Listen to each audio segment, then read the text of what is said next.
Last night's Security Council vote to authorize military action against Colonel Gaddafi's regime was a historic vote because it was the first time the United Nations has authorized the responsibility to protect and enshrined it legally in a way that even Kosovo, the intervention in Kosovo in 1999, hadn't done. So symbolically, this broad coalition of states, including Arab and Western powers, is very significant.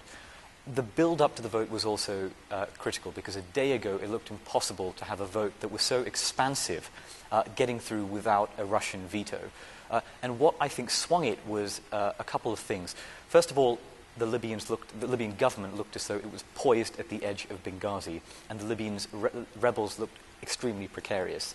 The Americans, in turn, were unwilling to act until the Arab League historically approved a no-fly zone and referred to the UN, giving the Americans moral cover to fall in line.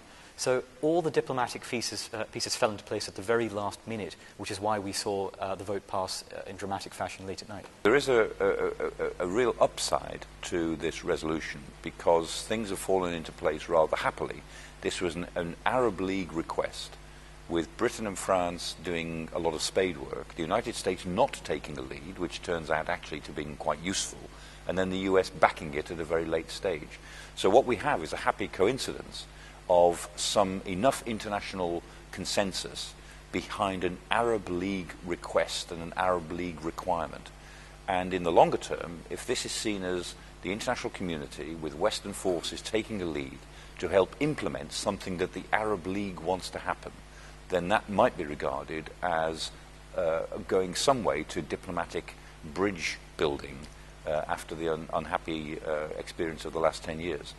There could be some good diplomatic fallout from this arrangement, assuming that the air operations of the no-fly zone is somehow effective in Libya.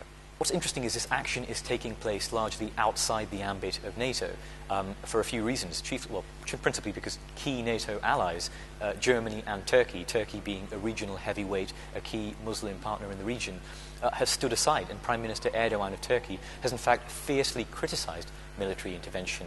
So what this represents is a success for the United Nations, which is once again becoming relevant after 10 years of being condemned to marginalization, and perhaps the beginnings of fissures developing in NATO that were already had commenced during the war in Afghanistan.